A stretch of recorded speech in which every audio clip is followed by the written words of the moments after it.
Assalamualaikum warahmatullahi wabarakatuh. Alhamdulillah, alhamdulillahi rabbil alamin. Assalatu wassalamu ala asrafil anbiya'i wal mursalin, Sayyidina wa maulana Muhammadin. Ashhadu an la ilaha illallahul malikul haqqul mubin, wa ashhadu anna Muhammadan abduhu wa rasuluhu was-sadiqul wa'dal amin. Allahumma sholli wa sallim wa barik wa karim ahzadul nabil karim, ihdinil ladzi min jalalika wa innal ladzi min jamalika wa innahu min kitabika wa tahirin wal mujahidina, amma ba'du. Ibadallah wa itaqullah. Bersyukur kita kehadirat Allah Subhanahu wa ta'ala atas limpahan karunia rahmah dan hidayahnya, serta dengan izin dan ridhonya kita dapat menjalankan amanahnya, bertolabul ilmi demi meningkatkan iman dan takwa kita, serta mencapai berkah daripada segala perbuatan yang hak kepada Allah Subhanahu wa ta'ala. Salam dan selawat tidak akan pernah dilupakan. Marilah sama-sama kita sampaikan kepada junjungan kita Nabi Allah, Nabiul Akhir Zaman, Rasulullah Muhammad sallallahu alaihi wasallam. Atasnya kalimahnya kita kalamkan dengan membacakan Allahumma sholli ala Sayyidina Muhammad wa ala alihi Sayyidina Muhammad. Alhamdulillah, bertemu lagi dengan saya, Guru Mursyid Syekh Nur Muhammad Buya Irwan Maulana Al-Khalidi, Pasaman, Sumatera Barat, Indonesia, dalam makom majelis zikir Ma'rifatullah dalam naungan Yayasan Islam Hidayatul Mubarakah, serta melalui sarana syiar dakwah Ma'rifatullah YouTube Buya Pasaman Timur, tentunya dalam berbagi ilmu dan wawasan demi meningkatkan keimanan dan ketakwaan kita menuju ilmu yang hak, berkah dunia akhirat, zahir dan batin. Alhamdulillah, dalam menjalankan segala amanah Allah, mencapai hakiki daripada tauhid adalah salah satu kerahasiaan yang tertinggi yang mana mampunya iman seseorang dijalankan dengan tauhid syahadat, sahadah dan ahadah, mencapai berhubungan langsung, merasakan dan mengalami dalam masa tafrid dan tajrid untuk mencapai titik kebenaran di dalam melakukan amanah ketuhanan terhadap keumatan, serta mencapai keberkahan, hidayah dan karomah dalam setiap menjalankan amanahnya. Tetapi di balik itu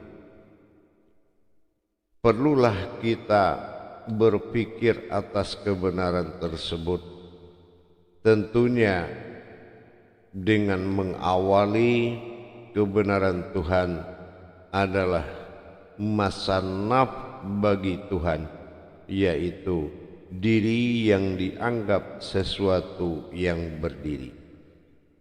Kenapa dikatakan sesuatu yang berdiri? Tidak ada pengakuan apapun terhadap kodratnya Allah kecuali pengakuan ketuhanan dan Tuhan pada masa aku yang mengatakan Tuhan. Aku adalah Tuhan. Ini adalah tauhid. Untuk mencapai tauhid ini, tauhid di dalam tauhid disebut wujudi, adalah kemunculan aku pada tauhid. Kemunculan yang dimaksud adalah ada dalam hudur. Bagaimana dia hadir dan ada, inilah kebenaran tertinggi. Tapi kalau dia hanya berupa sebuah pengakuan, bukan nyata ada dan hadir, maka ini bukan mencapai kebenaran. Begitu juga sebaliknya, seseorang harus mengalami masa hulul.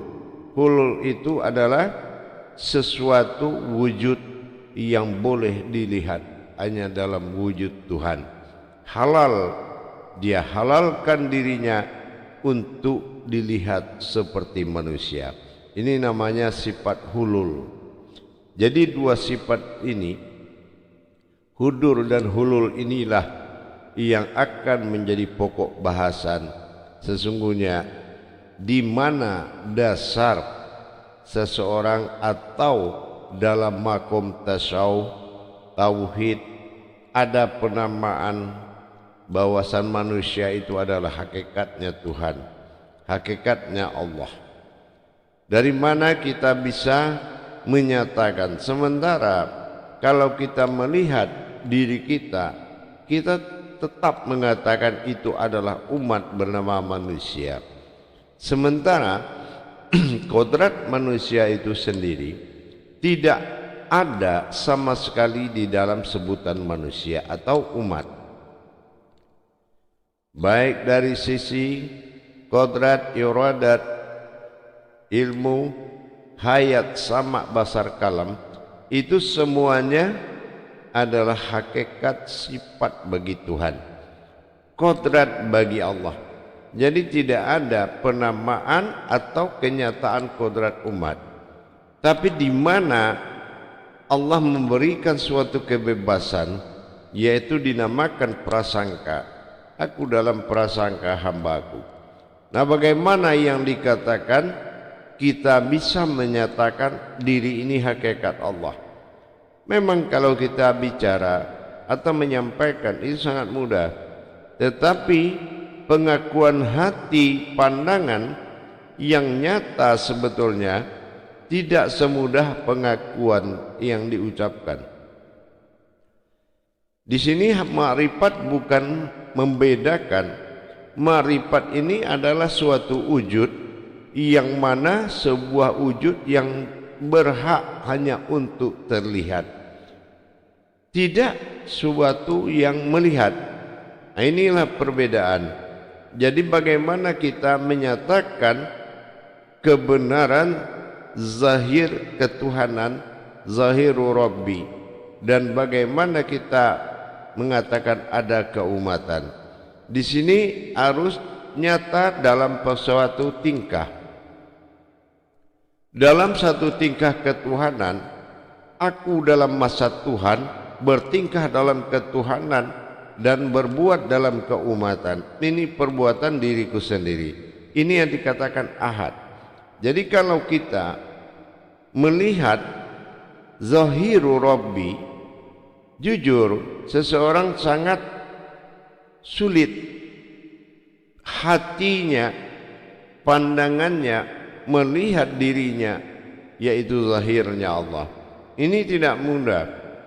Harus ada dasar-dasar tajalli pandang, tajalli rasa, dan pengakuan fana. Harus nyata di dalam suatu perbuatan rasa. Ini juga Penglihatan yang dimaksud di sini melihat zahiru Rabbi memang sesuatu yang mudah diucapkan, tetapi bagaimana kita bisa melihat wujud daripada diri ini adalah zahiru Rabbi. Pengakuan itu sangat jauh dari kebenaran. Kebenaran ini tidak perlu diakui, dia sudah benar. Tetapi kalau ada pengakuan, berarti kebenaran itu belum mutlak. Ini yang dikatakan kebenaran. Nah sekarang, siapa wujud diri ini sebenarnya? Nah ini perlu kita pahami dalam cara menyikapi dalam makom ketuhanan. Dalam makom ketuhanan dan keumatan sudah ada ketentuan kutsinya, yaitu zahiru Rabbi wal batinu abdi. Mana yang dikatakan batinul abdi? Seseorang memandang zahiru Rabbi adalah zahirnya Allah. Jadi bagaimana kita bisa mendatangkan kebenaran dari kalam-kalam yang memandang zahirnya Allah? Di sini zahiru Rabbi tidak ada lagi yang zahir melainkan Tuhan itu sendiri. Ini dinamakan zahiru Rabbi. Jadi dalam laksana batinul abdi adalah batin yang tidak memiliki sifat zahir. Ini namanya adalah umat batinul abdi. Ini yang dikatakan terjadinya keputusan pandangan terhadap zahiru Rabbi apabila memandang itu batinul abdi, batin yang mengabdi, yang bertuhan. Apa yang dikatakan batin yang mengabdi? Batinul abdi itu tidak memiliki sifat zahir dalam memandang, tetapi menjadi pandangan itu sendiri. Ini yang dikatakan wujud pandang. Wujud pandang ini disebut dengan nur ma'in. Jadi tidak siapa yang memandang, tetapi adalah sebuah diri pandang. Ini yang dikatakan ma'rifat. Ma'rifat adalah diri pandang. Jadi yang dilihat apabila batinul abdi, memang batin itu semata-mata adalah batin yang berdiri, maka yang dilihat zahiru Rabbi tadi sudah nyata di dalam sifat ketuhanan. Kenapa? Kalau orang merasa tiada, maka dia merasa ada, yang dia pandang itu adalah Tuhan. Tapi kalau dia merasa ada, maka yang dia lihat itu adalah sesosok manusia yang tidak ada sifat Tuhannya. Ini kalau dalam daya pandang itu tidak memiliki suatu keputusan batinul abdi. Jadi batinul abdi. Jadi kalau kita melihat zahiru Rabbi, maka batinul abdi ini adalah nur ma'in. Artinya dia berdiri berwujud pandang. Maka tidak ada yang zahir dari batinul abdi. Dia tidak melihat siapa dirinya, tapi dia melihat zahirnya Allah. Karena diri dia adalah diri tiada, maka dikatakan zahiru Rabbi itu adalah diri yang ada. Ini adalah perbuatan tajalli pandang.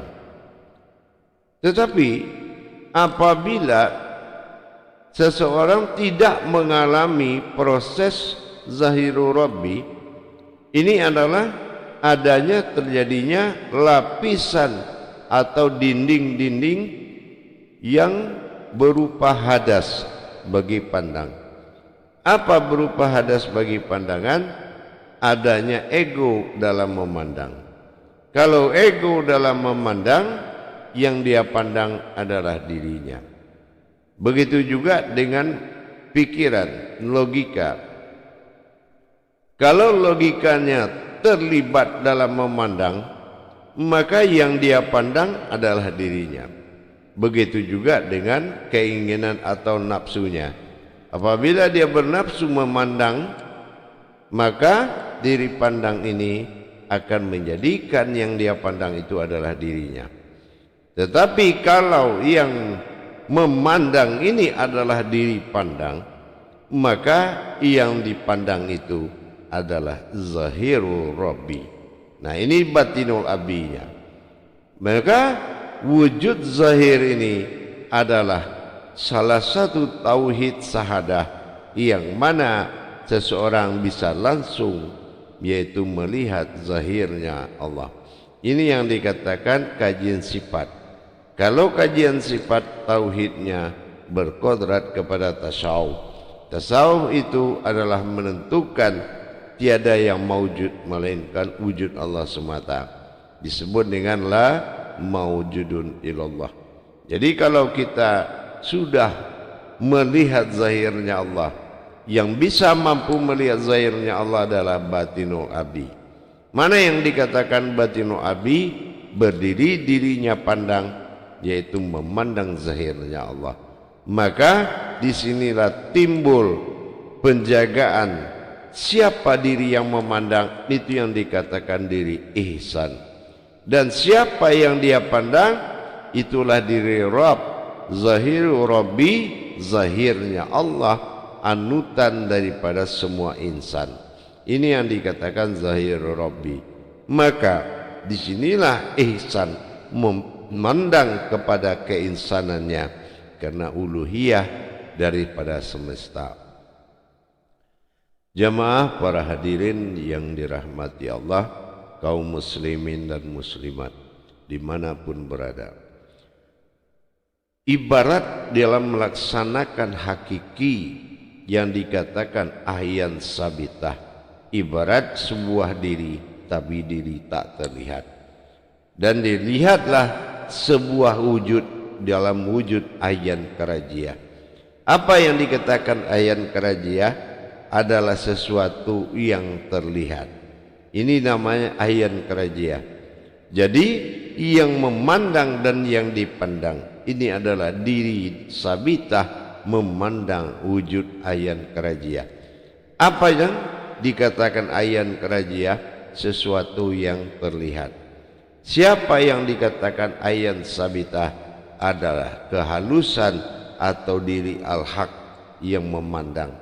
Ini konsepnya batinul abdi, zahiru Rabbi. Ini terjadi dalam kehidupan. Apabila sebuah kehidupan ini telah berkonsep ketuhanan, maka dia mengikuti, diri pandang selalu mengikuti kemana zahiru Rabbi tadi di dalam menjalankan kehidupan. Tetapi kalau ini tidak selalu berdampingan, maka lapisan-lapisan yang mengganggu, dinding-dinding daripada hijab yang mengganggu, berarti yang terjadinya hadas pandangan tadi, timbulnya sifat ego, timbulnya sifat akal yang menjadikan yang dia pandang ini adalah sebuah wujud yang telah diberikan penamaan, yang telah diberikan gelar. Maka jatuhnya keumatan ketuhanan dalam makom keumatan. Harusnya keumatan ini menatap ketuhanan dalam sifat zahir. Ini yang dikatakan wujud diri yang sebenarnya. Wujud diri yang sebenarnya adalah diri yang memandang zahirnya Allah. Jadi kalau kita sudah bisa mendirikan sifat zahiru Rabbi batinul abdi, maka terpeliharalah sebuah kodrat yang dikatakan kodratnya semata. Ini yang dikatakan kodrat aku, kodratnya Allah, kodratnya Allah semata. Ini yang dikatakan sebuah diri sejati, kodrat sejati. Sejati itu sebuah wujud pandang tidak lagi ragu melihat zahirnya Allah yang berwujud hulul, menghalalkan diri untuk dilihat, dan yakin dengan hudur wawasan ini adalah sebuah kehadiran, bukan seseorang yang dilahirkan, bukan seorang yang diciptakan. Ini adalah kehadiran dalam keikhlasan, hudurnya dan hululnya Tuhan yang berasma akan Allah. Inilah pokok daripada Zahirul Rabbi dan Batinul Abdi. Jadi kalau kita sudah paham nafnya, jadi nafnya inilah yang akan menjadi ghaibiyah, sebuah asal usul tak terlihat.